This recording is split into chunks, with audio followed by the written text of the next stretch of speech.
Hey, good morning, everybody. It's Jillian. It is Friday, and wow, there's so much going on in the world. Excuse my hair. So much going on in the world, and I've been keeping track of all just the mainstream media. I'm really glad that the mainstream media is finally reporting on this coronavirus. That way I don't have to go into these crazy groups to figure out, what the information is. So, and I can kind of read between the lines with mainstream media. But hey, Walter Burton. So, yeah, I wanted to first, let's just establish what a virus is as a recap. Okay. Hey, Emily. A virus is basically a parasite. It's a microscopic parasite. Now, I may have misspoke yesterday comparing a virus to a bacteria. A virus is basically a microscopic parasite that inserts DNA. Okay. And it inserts DNA into everything because parasites are part of this world. Bacteria are part of this world. You can't get away from parasites. You can't get away from viruses. You just can't. There is no way to stop them. They jump very fast. They get transmitted very, very fast. No different than if you don't have protection on your computer.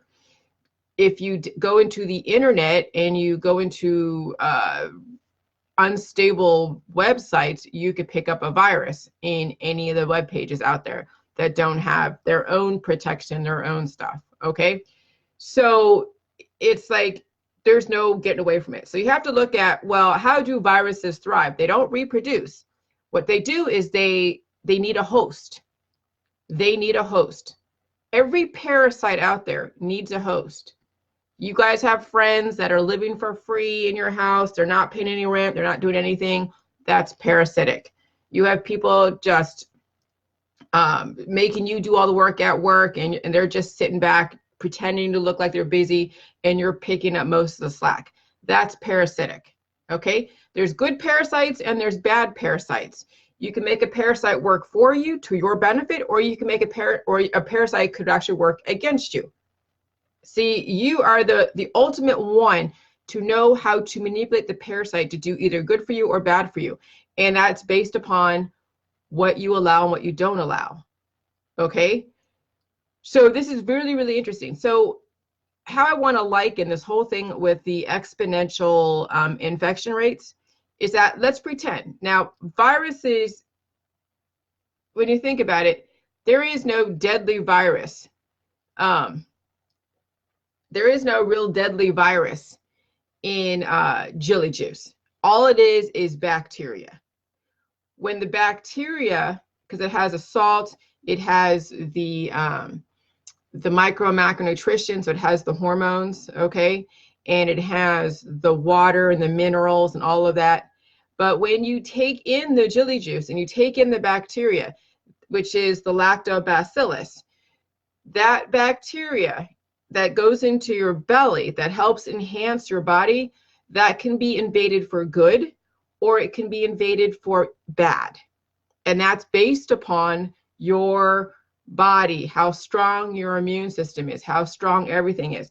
Okay, so let's just take away the virus away from the bacteria from it, and then that's called bacteriophage. What a bacteriophage is when a virus, a parasite, is able to get into the bacteria and starts modifying it, and then it also modifies and mutates your body, your cells.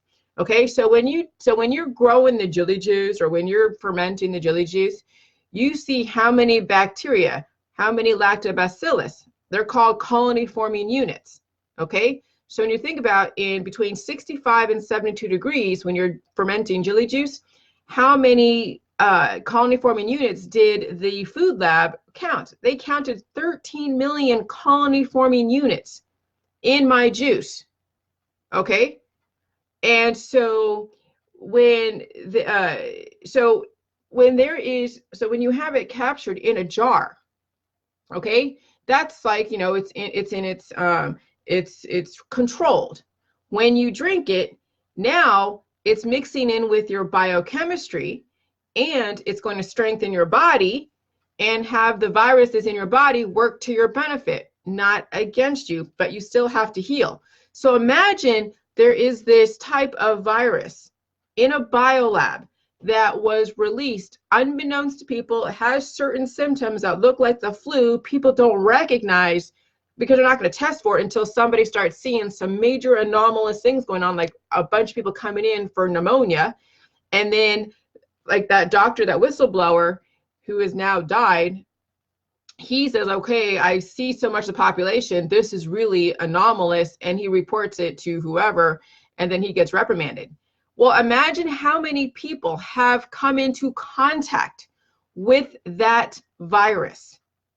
And it goes into incubation, it multiplies, the antibodies multiply, it gets spread around, people pick it up, they're into incubation period, and then it goes into exponential growth.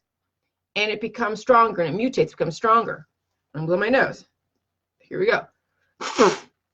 Okay?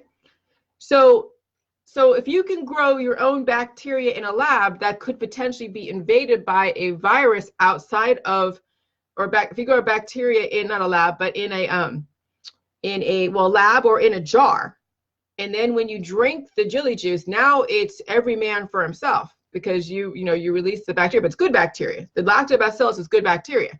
It becomes a bacteriophage when that microscopic parasitic virus goes in and invades, but it has to be attached to a host. Well, that bacteria is a host, and that's why there is certain proteins in the vaccines, because the parasite has to be in a host, which is some kind of flesh or cell or protein from certain parts of the body. And then that's how it is housed and held together and injected to then give you that layer of protection. So Walter, you're saying that the virus of corona has not got much here in the Philippines, 1 or 2 cases. Oh, honey, you haven't escaped it. There are so many people in the Philippines, and you're in Asia. You haven't escaped it. No different than America has escaped it. Okay, and we're further away from you guys and from China. It's only a matter of time before they start actually recording numbers. India just started recording numbers.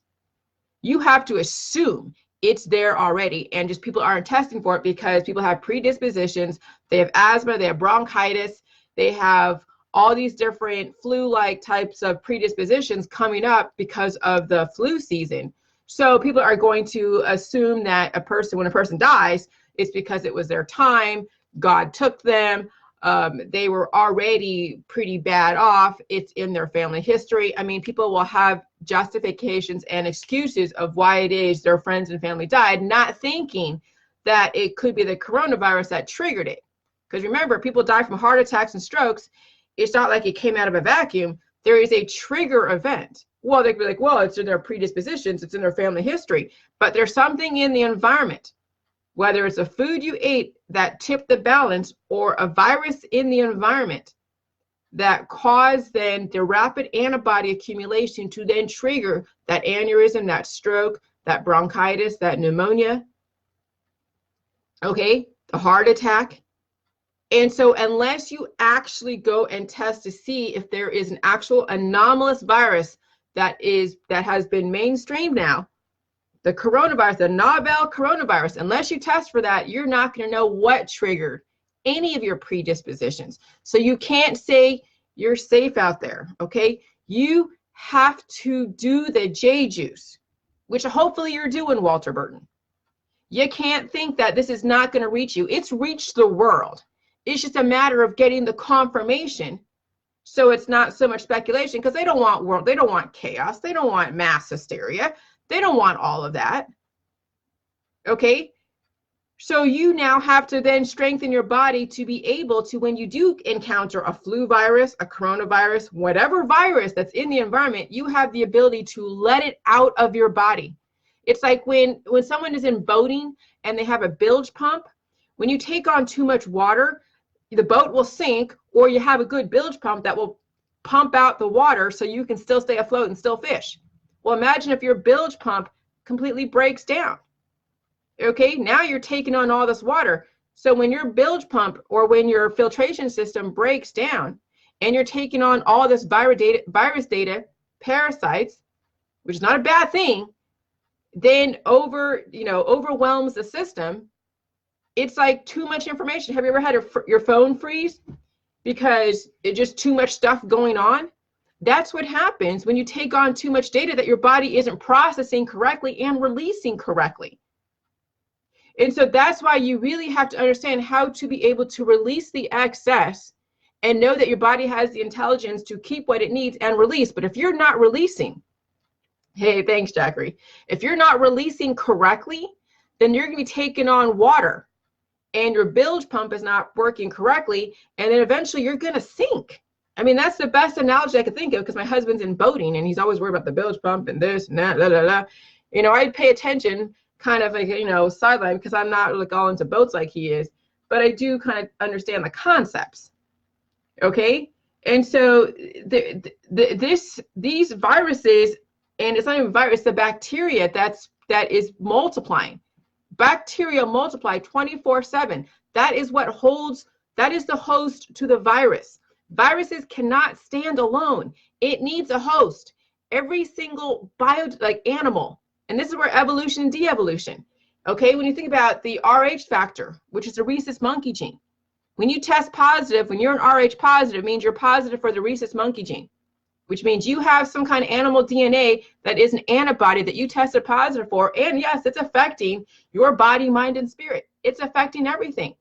When you test negative, you won't have as many predispositions. But testing positive for the Rh factor says that you have more predispositions.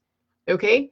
But even if you test negative, you've been exposed to it, but those antibodies are not really affecting, it's not going to turn into something potentially. Whenever you test positive for any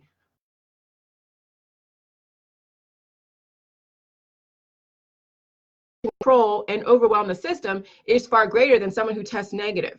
That's the whole point between positive, negative on titer test and when you're testing for different viruses. Okay? So, so as far as evolution, you know, how man could potentially come from monkeys, which people have issue with. Well, I mean, we live around animals. We farm animals, we eat animals, we have pets. I hang out with my dog 24/7. My dog and I sleep in the same bed. My husband's a trucker, so she sleeps right next to me on his pillow. Okay? So in the middle of the night, she's had fleas before and she's controlled them only during the adaptation time cycles, really in the fall, where they're more prevalent. But then, you know, her body then finally goes into a good homeostasis. But whenever there's a change in the environment, her body goes through an upset of homeostasis and then she adapts. So I'm around her. We're exchanging viruses. We're exchanging bacteria 24/7. I kissed her on the nose. I kissed her on the fur.